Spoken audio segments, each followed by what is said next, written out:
اعوذ باللہ من الشیطان الرجیم بسم اللہ الرحمن الرحیم الحمد للہ والصلاة والسلام علی اہلہا ولعنت اللہ علی اہلہا اما بعد درود و سلام ہو محمد و آل محمد کی ذوات مقدسہ پر، اور جہاں کہیں بھی آل محمد کے چاہنے والے ہیں اللہ تعالیٰ انہیں اپنے حفظ و ایمان میں رکھے۔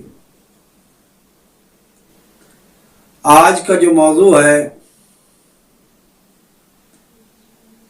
وہ بے زبان معصوم جسے نقل کیا ہے امام جعفر صادق علیہ السلام نے، جو فرمان رحمت للعالمین ہے، جسے صاحب خصائل شیخ صدوق علیہ الرحمہ نے اور صاحب بہار علامہ مجلسی علیہ الرحمہ نے اپنی کتابوں میں نقل فرمایا ہے کہ امام جعفر صادق علیہ السلام جب درس دے رہے تھے، جب تبلیغ فرما رہے تھے، تو انہوں نے فرمایا کہ میرے جد بزرگوار حضرت محمد مصطفیٰ صلی اللہ علیہ وآلہ وسلم کا فرمان ہے، اربعۃ خصائل من کنا فیہ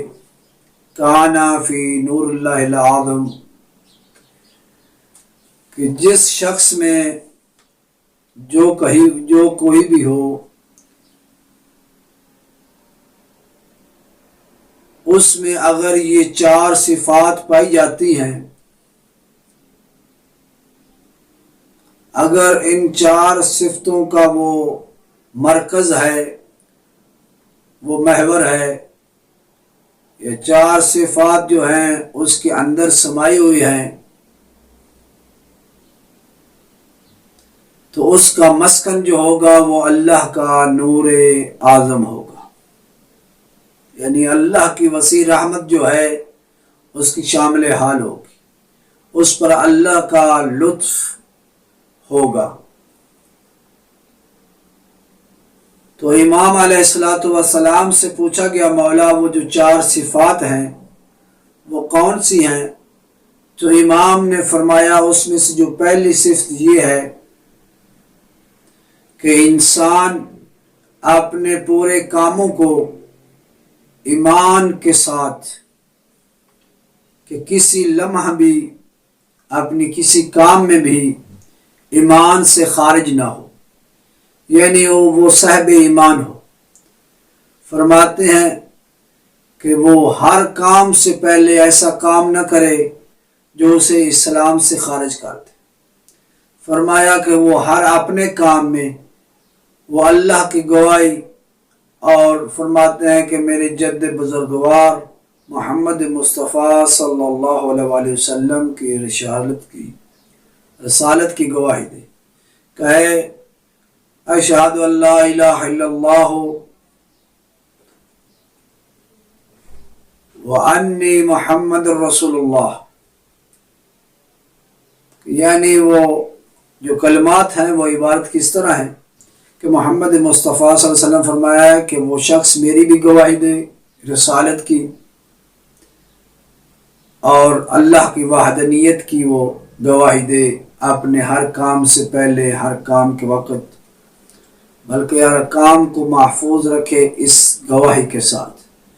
تو انسان کو اس سے پہلے ہر وہ عمل تب کام دے گا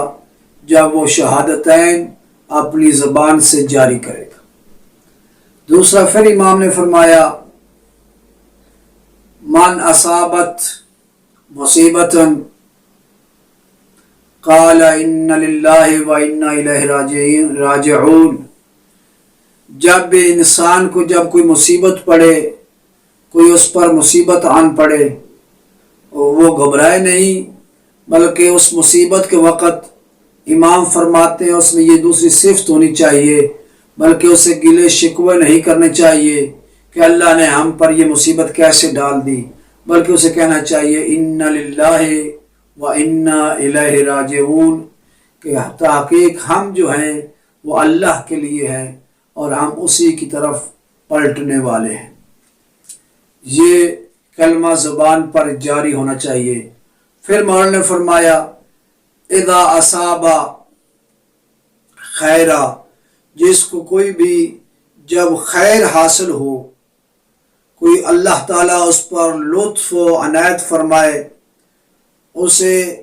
خیر عنایت فرمائے، تو اس کی زبان پر یہ کلمہ جاری ہونا چاہیے، الحمدللہ رب العالمین، کہ تمام کی تمام تعریفیں جو ہیں وہ اللہ کے لیے ہیں۔